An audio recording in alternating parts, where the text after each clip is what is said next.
Okay, picture this. It's the turn of the 20th century, and the way nations measure their power isn't just about land or gold anymore. Nope, it's about steel, steam, and the absolute thunder of naval guns. Sea power was everything. If you had the biggest, the fastest, the most powerful fleet, you ruled the waves. And if you ruled the waves, you kind of ruled the world. It was this incredible, high-stakes competition where just one single technological leap could change the entire game overnight. But what if that leap was so big, so monumental, that a single ship could make every other battleship on the entire planet, we're talking hundreds of them, totally and instantly obsolete? Well, that's not some hypothetical question. It actually happened. The ship was called HMS Dreadnought, and this is the story of how it didn't just win the naval arms race, it completely reset the board for everyone. All right, so here's our game plan for today. First, we're going to set the scene with the race for sea power. Then, we'll dive into the chaotic century of wood, steam, and iron. We'll see why the pre-Dreadnought design hit a wall, and then enter the Dreadnought itself. Finally, we'll unpack the new age of warfare it unleashed on the world. You know, for centuries, naval warfare moved at a snail's pace. It evolved, sure, but really, really slowly. But then the 19th century came along and just lit a fire under the whole thing. The Industrial Revolution started churning out tech that would transform warships from these wooden sailing vessels into something else, something new and terrifying, setting the stage for a competition the world had never seen before. This quote, this really puts it all into perspective. Just think about that for a second. For 300 years, the basic technology of a warship, wood, sails, and cannons, was fundamentally the same. A sailor from Shakespeare's time could have hopped onto Nelson's famous flagship in 1805 and known exactly what to do. But that long, quiet era of stability, it was about to be completely, violently shattered. So after all those centuries of stability, the 19th century just hits like a hurricane. This was a period of frantic, almost dizzying technological change. Wood gives way to iron. Sails get ripped down and replaced by steam engines. The very idea of what a battleship even was being rewritten not every generation, but practically every decade. And this timeline just shows you that chaos in action. Look how compressed this is. In just 50 years, one person's lifetime, navies went from wooden sailing ships to steam-powered ironclads with rotating gun turrets. What used to take centuries to change was now happening in a flash. And the invention that really kicked off this whole cascade? It was the Pajon's gun.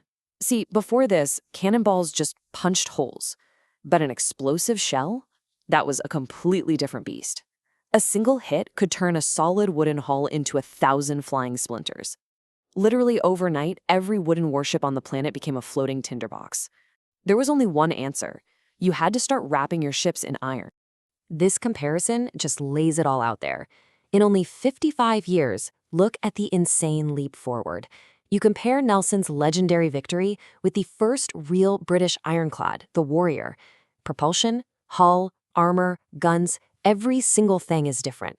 This wasn't just evolution, folks. This was a full-blown revolution. So by the end of the 19th century, all this chaos started to settle into a kind of standard design, the Pre-Dreadnought battleship. These ships were the absolute culmination of everything learned so far. They were powerful, they were heavily armored, and everyone saw them as the pinnacle of naval engineering. But they were all built on a single fatal flaw. And that flaw, it was all in the guns. The thinking at the time was that a big naval battle would be this chaotic brawl fought at all sorts of different ranges. So you'd have a few massive 12-inch guns for long-distance smashing, and then a whole mess of smaller, faster-firing guns to deal with any enemies that got close. It made sense, at least in theory. And then reality hit, hard. In 1905, the Russo-Japanese War gave us the Battle of Tsushima. This one battle was this brutal, real-world test that just blew all the old theories out of the water. It proved that future battles would be fought at extreme ranges, where only the biggest guns had any chance of hitting. All those smaller guns, their splashes just made it impossible for the gunners to aim the big ones that actually mattered. And crucially, the faster Japanese fleet ran circles around the Russians and won a decisive victory. The lesson was crystal clear.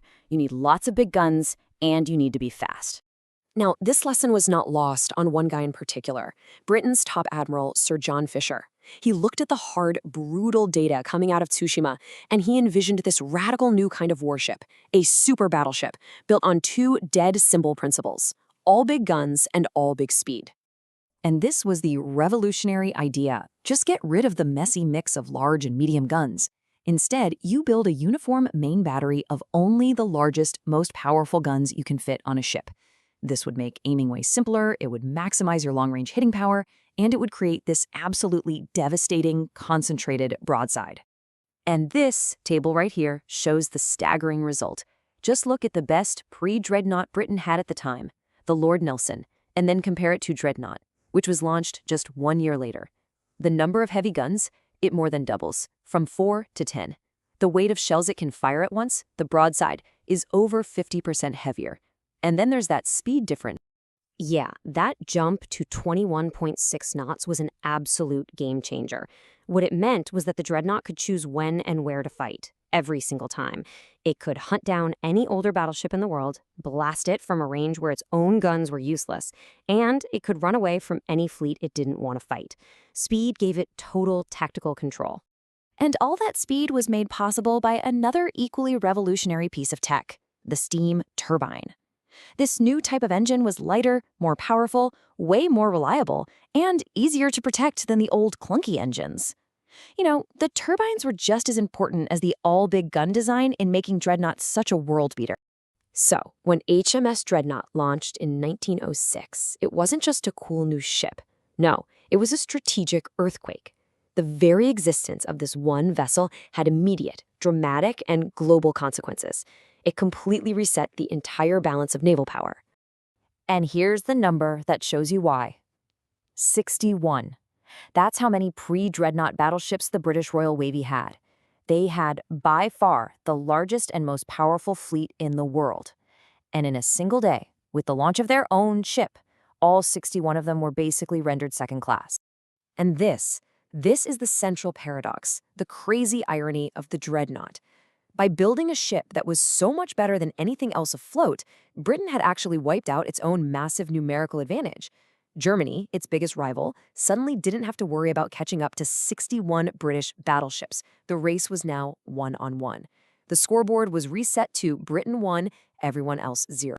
You can just see the dominoes fall, right? Step 1, Dreadnought appears and makes every other battleship obsolete. Step 2, Britain's huge naval lead just vanishes overnight. So, step 3, every other major power, especially Germany, scrambles to build their own dreadnoughts. And the result? A frantic, feverish arms race that ratcheted up tensions and pushed Europe ever closer to the brink of World War I. Which leaves us with one final, really unsettling question.